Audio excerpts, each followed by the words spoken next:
Hello everybody, welcome to Crafty Soup. My name is Misty. At the end of every video, I exit by saying, have an artful day. And today we're going to bring that to life by creating some doodled paper crafty goodness. Now I do want to say that this video was inspired by this collection by Tracy Reed. And we're going to copy this doodling style as we learn to create artfully. So we will start off this process really simply and work our way up to a final, more zhuzhed up idea, and you will learn that all artists use these simple techniques. You can learn by copying and doing, and then take these ideas in your own direction. So notice that graphic up in the right corner is a peach colored paper with plus symbols on it. That is it. We can do that. So I have a white gel pen, but you can do this with any color pen or marker on any color of cardstock.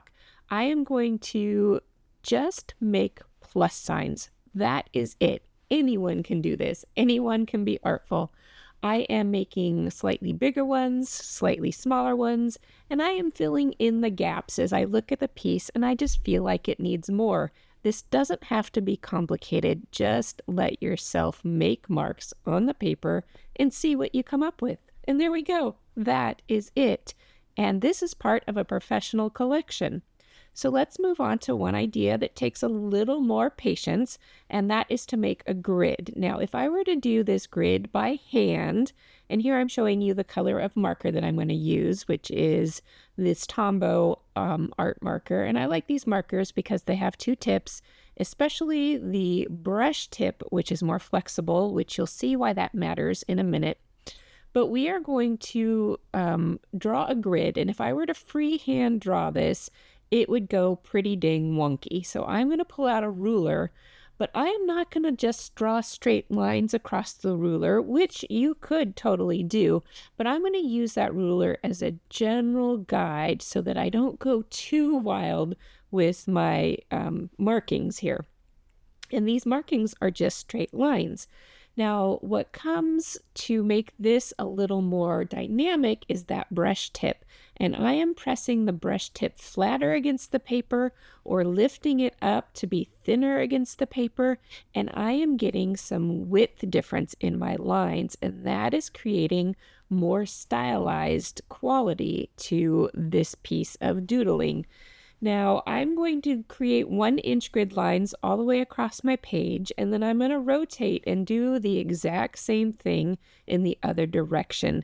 You can see some of my lines got pretty wibbly and wobbly, but when the whole piece is done, all of those elements come together to create a beautiful doodled piece. All right, this next idea is more complex, and you can see that up on the screen. We're going to draw rainbows of flowers. And the idea of drawing might freak you out, but don't let it. This doesn't have to be complicated. Anyone can be artful. I have a scratch piece of paper here and a circle punch. Now I could just cut out circles and then cut those circles in half to create that arched rainbow shape, but I'm using the straight edge of my paper to give me that flat side of this arch. I am going to tack these down on my paper because I feel like that's going to help get my hands out of the way so you can see, but also give me a little more room to work slowly so that they're not slipping around on me. I start off at kind of a 1/4-inch mark from the edge of my paper, and I am just doodling arches on this piece. This is a little harder because you want to try and keep your borders a little even. But again, this is doodling. This is not perfection, and everybody can do this. So I am creating 3 arches on each piece in the different colors of markers that I'm going to use. And with these markers, they're the same Tombow markers, but now I'm going to use that finer tip, the more of the bullet nib tip, so that I can get finer, more consistent lines.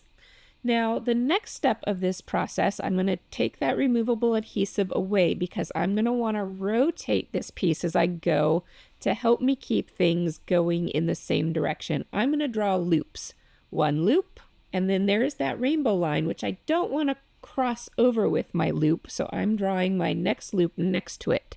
So let's do it again. 1 loop, and then my second loop's on the inside, and then my third loop is on the outside. And when you put these 3 loops together, our brains start reading them as flowers. And now this is why we want to turn the paper, because I want to keep those loops kind of aimed in the same direction that that arch is going.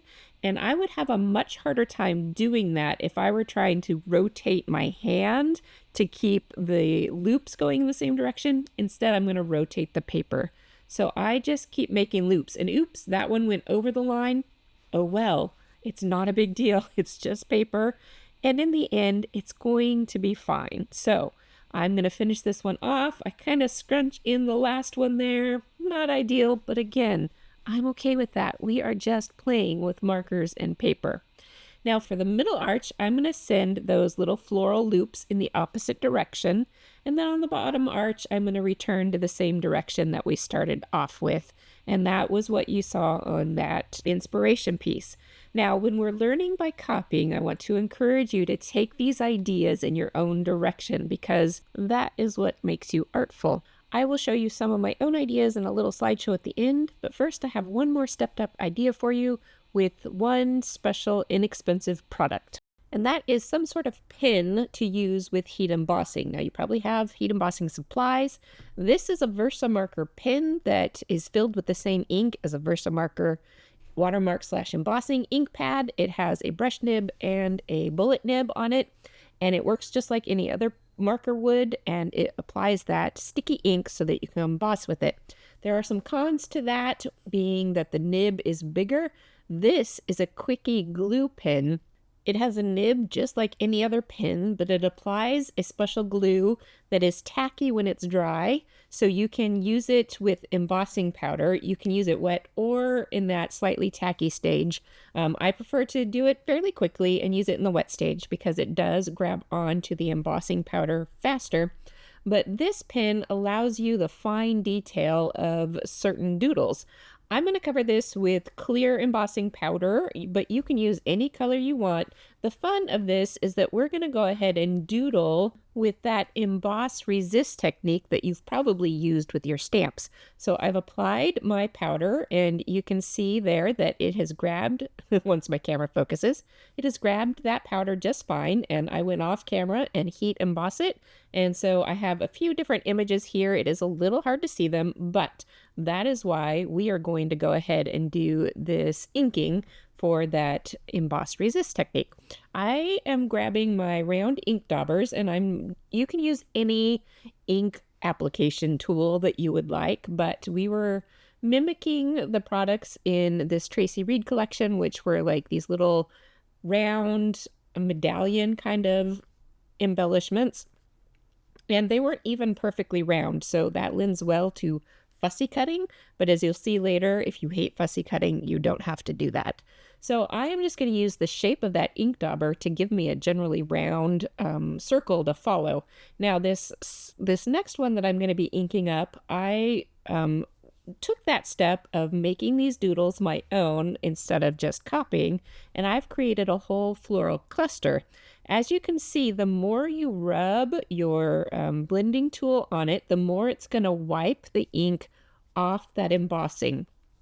And if you haven't gotten it all off, we're going to take care of that in a moment. But for now, I'm just trying to get a nice coverage of ink. This was a much larger image, so I am sure to get all the way around so I can get full reveal of that image. Now these next two, I had drawn them too close together, so I'm going to try and carefully get these into their own little graphics. But as you can see, we've got some clarity of these, but we're just going to rub across the surface of this. And I'm going to heat set my inks first so that when I rub, it's not going to smear outside of that circle that I've created. I want to be careful when I heat set those inks so that I don't remelt that embossing powder, because if you overheat embossing powder, it can sink into the paper and then you'll lose your image. But I was careful, and here you can see I can now just rub away the ink off of the embossing powder because it is kind of a plasticky material. These water-based inks will just wipe right away, and you get a nice clear pop of white against that color. Now you could do the same thing on a colored background with a white pen, but this also gives you raised texture and a slightly different color balance. Sometimes white pens don't always work as well as they should, but I get crisp images with the embossing. Now you can see I am fussy cutting here, but previously I'd used the punch to punch out shapes. So go with what you're comfortable with, but I want to encourage you to let go of some of the perfectionism. I know I was there once upon a time, and I have to let go. Even now, sometimes I have to let go. Like this one, I fussy cut around the edges, and now I want to go back and do a little more detailed fussy cutting. But those are the kinds of things that we just kind of need to let go of and have fun with. Now, I pulled onto camera. These are the ones I made with the Versa marker. You can see it has a much thicker line to it, which I find is great for doing things like hearts and stars, but not as good for doing the detailed doodled flowers. All right, I want to leave you with a couple of close-ups of these projects, and I really hope that I have encouraged you to be artful. You don't have to start from nowhere. You can start by copying and grow your skills from there. And I will go ahead and show you some things that I took beyond copying and made them my own in my own direction. So I hope you found something about this video useful. Go out, be artful, and I'll see you next time.